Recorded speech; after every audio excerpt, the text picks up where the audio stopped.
Well, it's a good rainy Saturday, and so I figured it's a good day to start this project.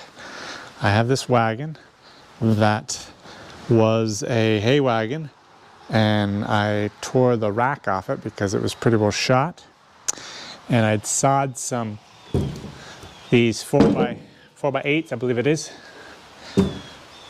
last summer, and so now I'm going to put them on and get started on my wagon. All I'm going to make is just got a chain I'm taking off here, is just a flatbed wagon to have a flatbed wagon around. I don't have any flatbed wagons without the full hay rack on them, and so that's what I'm doing. I'm going to make a flatbed wagon. I'm going to show you how I do it. So I told you wrong on these beams. They are actually 9 inches, or were when I sawed them. They shrunk a little bit. But what you have to do is make sure they're high enough, no matter what size wagon you have, what size you need to make them so that they're high enough so that when you put the 2x across, the tires won't hit. And I'll explain a little later the different ways to make wagons. And this is just the way that I make it. But so these are actually 4 by 9 inches.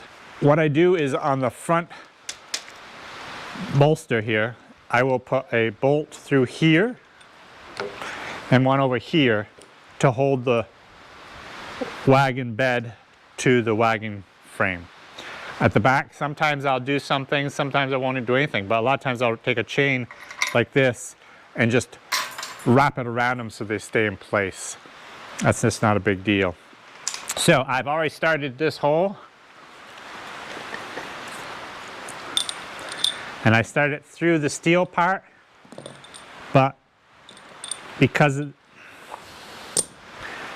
it's going through that steel, I'm going to just turn it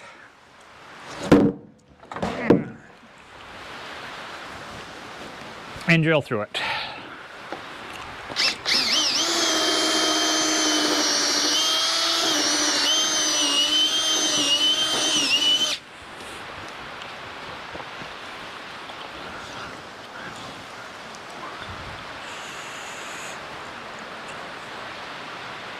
It's a little tighter than I'd like to see it.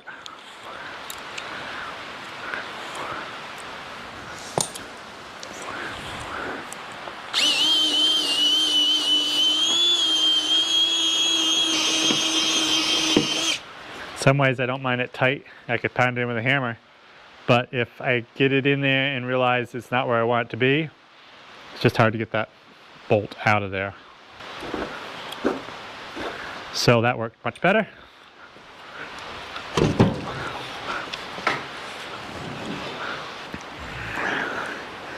So the bolt went through, put the nut on, and we'll tighten up and we'll be good. So we'll do that on both sides.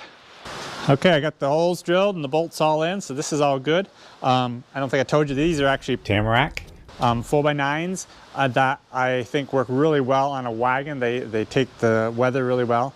Another variety that works good is hemlock. I've had really good luck with hemlock. It lasts for 20 years on a wagon a lot of times, especially if they're oiled up. But today, for this wagon, I don't have hemlock or tamarack logs that I want to use, but I have some poplar logs, or aspen logs. We call them poplar around here. It's a type of wood, it's a hardwood, and a lot of people don't think it works that good for taking the weather, but I've used it on my logging wagon. It's very strong, and it seems to take the weather pretty good. So I don't know how many years it will last, but it does last quite a few years. So that's what I'm going to do. I'm going to take my skid steer and go out and put some poplar logs on my sawmill and saw up some planking for the deck.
Okay, got the first board on, nailed on.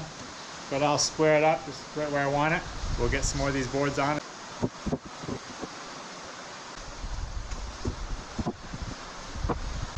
Okay, we're all done for today. We got the blanket all done. The two 2x4s along the edge here. And all we need is a 1x4 on the bottom. I'm gonna bolt that together, but I'll explain it to you when I do it. Brenda likes to pound nails, so we'll wait for another day and let her pound some nails. Okay, sounds good.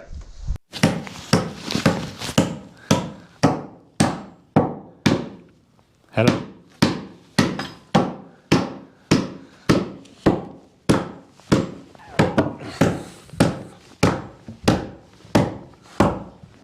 Alright, a few of those nails. Should have got some while we were Yep.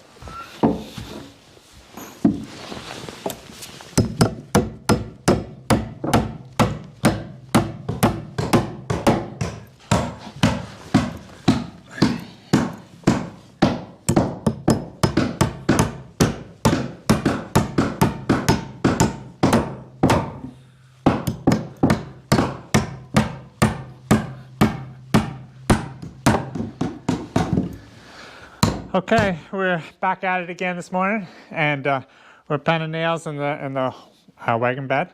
And so what I've done, a couple things I didn't say. The boards, the 2x, they're all 2x8s and one 2x10, I guess, but they're all tight together. Now I did this because a few reasons. This is a wagon that I'm going to be using mostly this fall for picking corn, and so we need to shovel along here. And we don't want gaps for the corn to fall down through, or it just makes it easier to shovel. Also, when this lumber dries, it's going to shrink some, so there's going to be a gap because of that. In my hay wagons, I would prefer having an inch or inch and a half gap so that the loose hay would fall down through. But for this, I decided to go solid. So that's what we're doing. We're going to get the nails pounded in and then put the side things on. A lot of people would actually, when they're making wagons, they would put the stringers on and then they'd run 4x4s crossways and then run boarding the opposite way.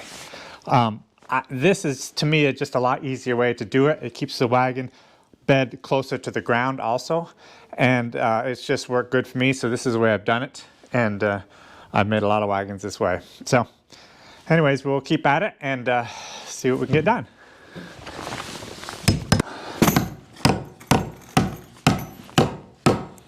So as Brenda pounds the nails in, what I'm going to do is get this one spiked in, and to do that I'm just taking my tape and going underneath and hitting the stringer and bringing it to the point where I want it, which is going to be 29 inches approximately, 28, 29.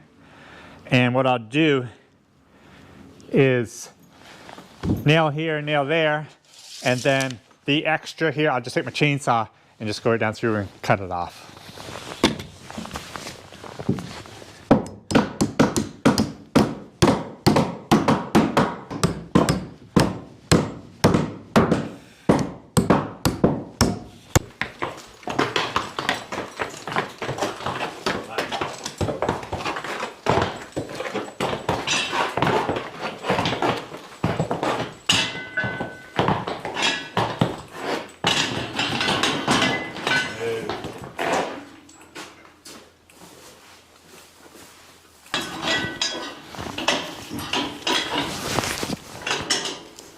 So we are hitching up the Percherons while Jim is hitching up the Percherons. And we're going to go out this afternoon and get some firewood for the cabin. Take it down to the cabin, start stocking things up for sleigh rides that might be coming later this winter if we get the snow we want. But I just wanted to show you the completed wagon that Jim and I finished this morning.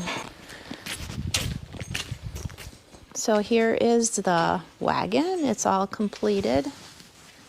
Jim had to go this morning and get a few of the bolts to screw into the sides, but we have got this all finished, and I was talking to him this morning about whether we're going to put something on to preserve it, and he said, yes, we are, but we are going to wait till after we do the corn harvest because he wants to make sure that we're not slipping and sliding all over the wagon when we're unloading it, which will probably happen if we put some preservative on it, like old oil or maybe even some linseed oil. So we're just going to wait on that. So here they come, ready to do a little bit of work.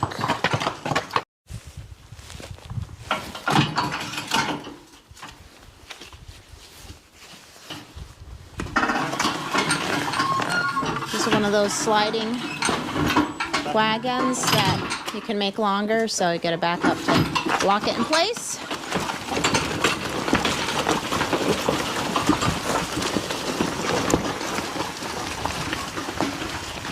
Hopefully you'll be able to see this afternoon because it's a gray day. Hopefully it's not going to be too dark.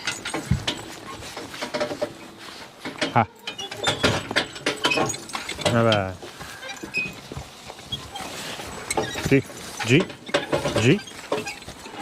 G. Oh, not bad. Ha. Ha. Ha. Ha. Ha. Ha. Oh, bye. Bye. Ha. Ha. Ha. Step back, step back, step back. Oh, not bad. See a little bit. Cheek. Oh, not bad.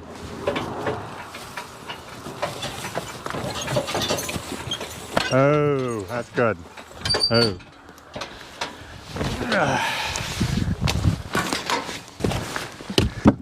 So we do a little bit of firewood every year, not that much, and I have pretty well one customer at the moment that's been buying the bulk of it for the last quite a few years. One family, and so I know they watch our videos some, so I want to say hi to Lyle and Ryan and their family, and let them know we're getting just a little bit of wood out of the pile so you can take the rest. And I just wanted to say it's so great to see that family. They come and they work together, the kids and everybody, and it's wonderful to see them all working together the way they do.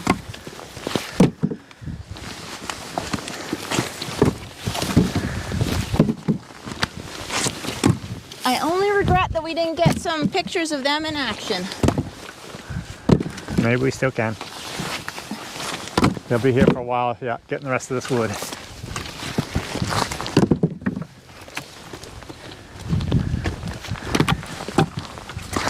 That calf is out.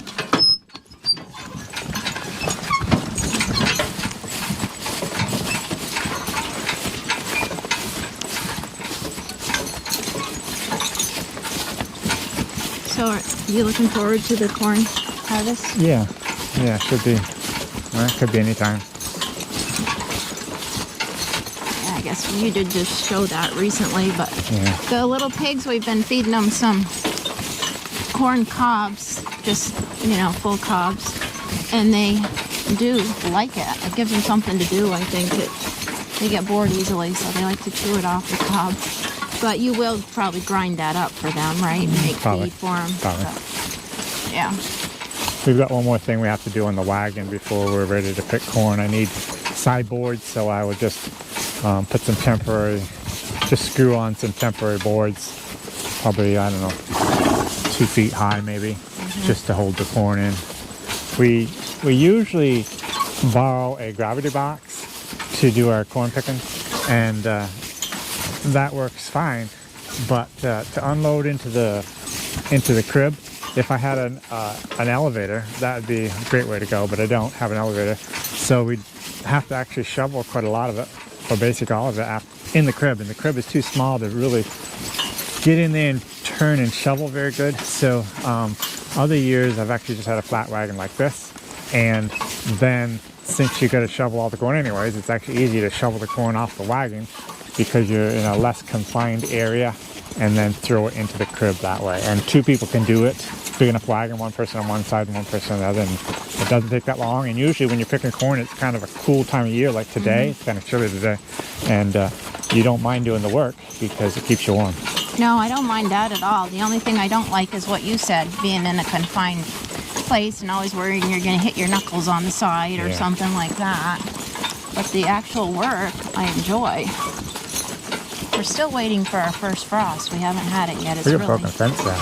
Amazing. Oh, yes, we do. Good thing we came down here. Have to shut the fence off and come back and fix that. Yeah. And it's broke through a long ways. Well, it's broke, but then it's just... Yeah, it just like it's broke one spot. But they come, this is their like path through from one side to the other, so it needs to get fixed. Probably deer went through it, probably.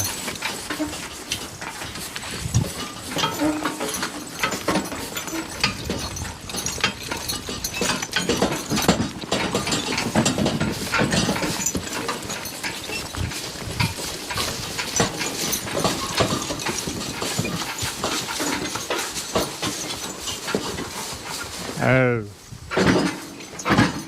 If you're new to our channel, this is our little cabin that we bring people down to when we have sleigh rides in the winter, or as long as the weather's good.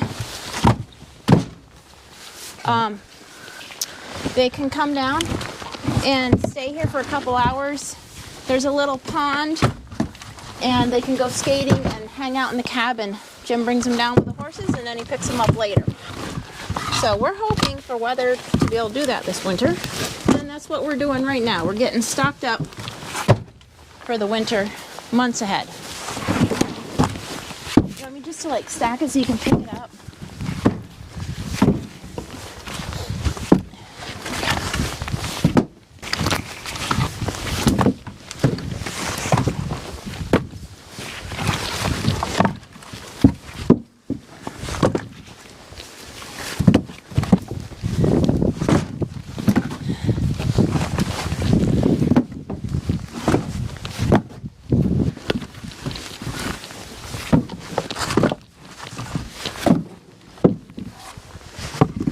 Cuffed up.